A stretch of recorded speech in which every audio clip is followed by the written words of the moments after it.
We are into December already. It's crazy to think about as we approach the holiday season and Christmas and the new year. We're focusing on Bible study habits. Last week, we looked at how to study the Bible on one topic. That was APJ 1998, a very practical episode where you, Pastor John, just walked us through how you do a word study on a single term or a topic. Very simple, hands-on. And then coming up later this month, we're going to look at the grammar of the Bible and the importance of that little word, therefore. There are about 500 of those therefores in the New Testament. So what does that term mean for us? What should we see in it? It's another granular, super helpful Bible study principle that we need in our toolbox, and that's coming up December 14th. Then we look at why daily Bible reading habits are essential for us in 2024.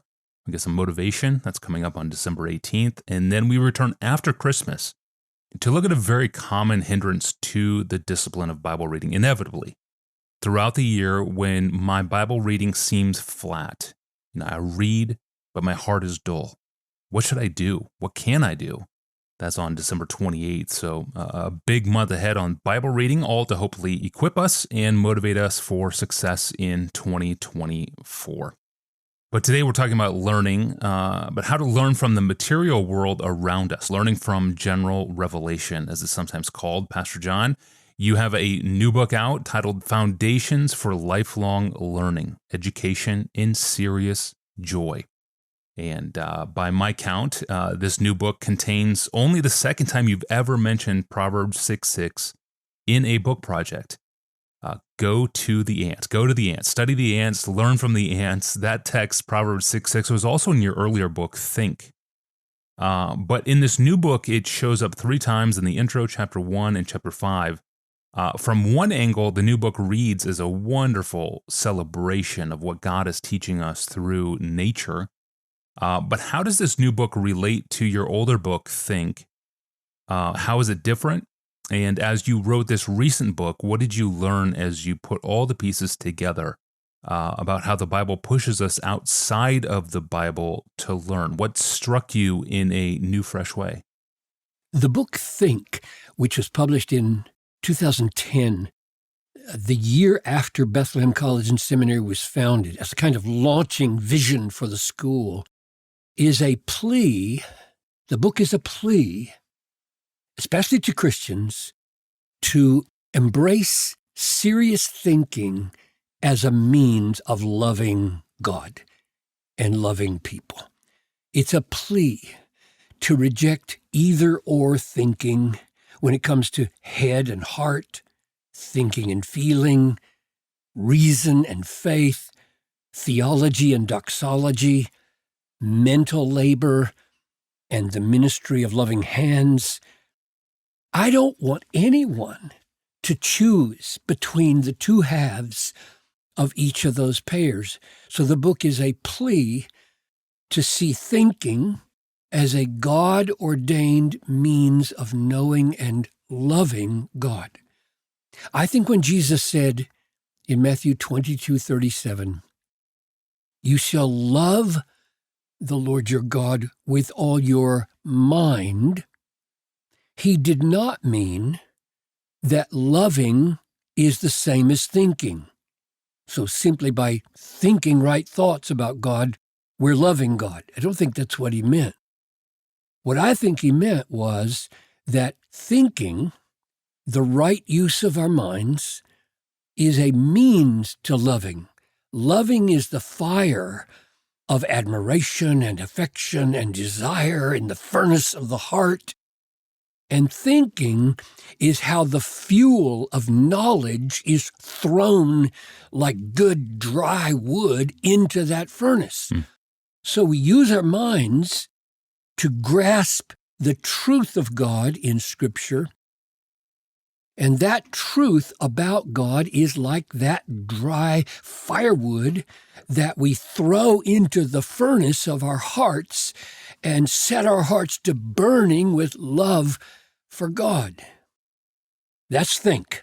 Now, this new book, Foundations for Lifelong Learning, grows out of my experience as a pastor who spent a huge amount of my 33 years trying to use my mind to grasp the God-intended meaning of biblical texts. That's what I did mainly.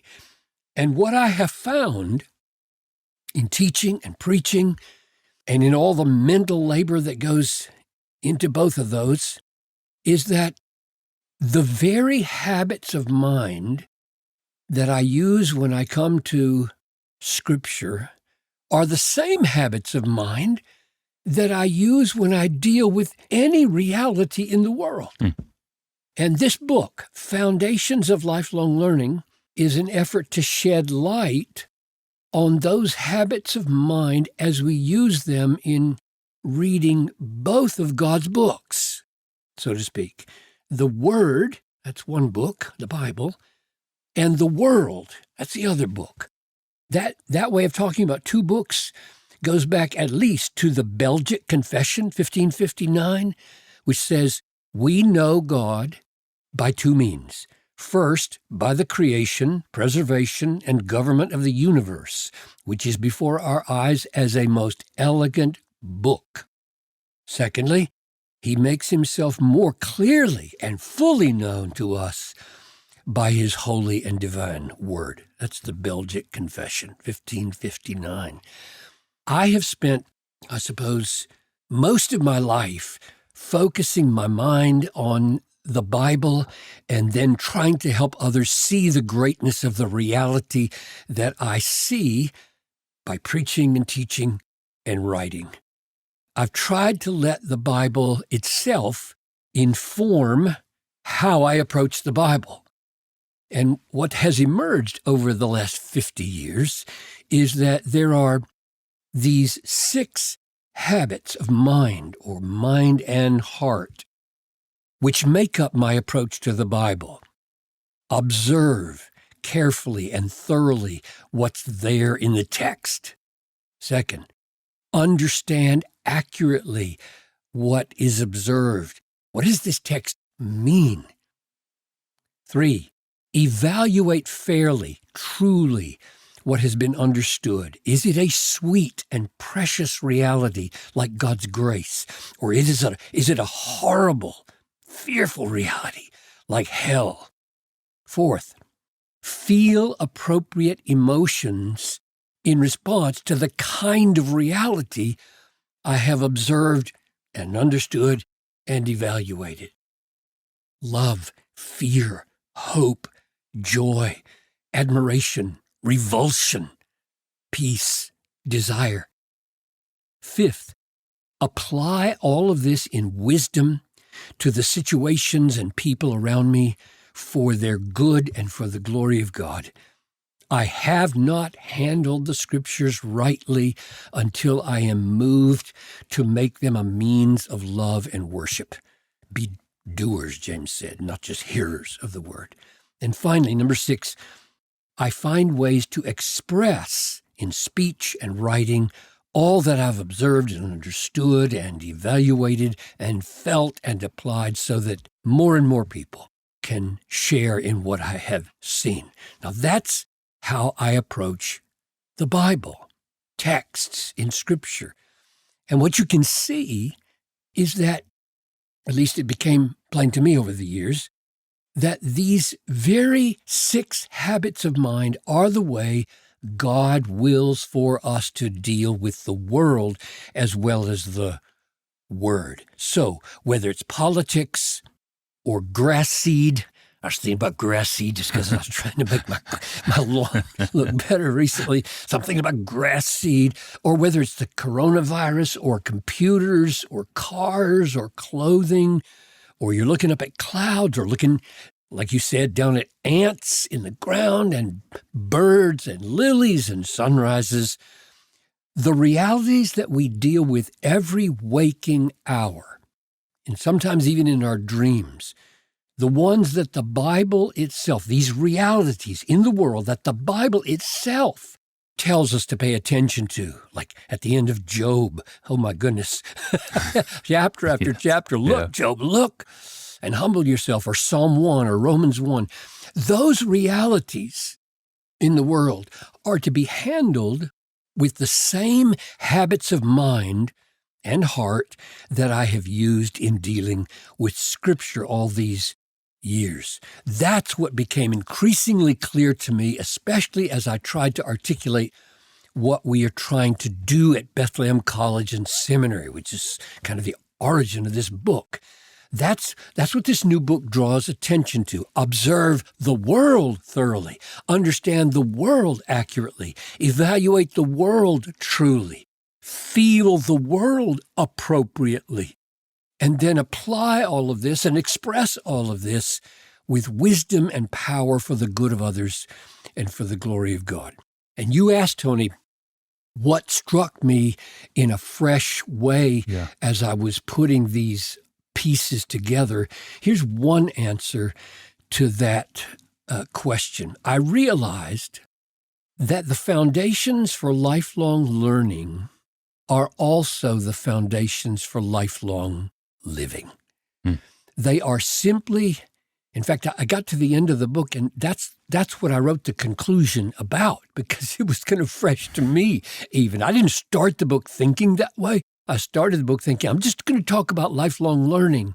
They're simply, these 6 habits of mind are a way of describing the Christian life.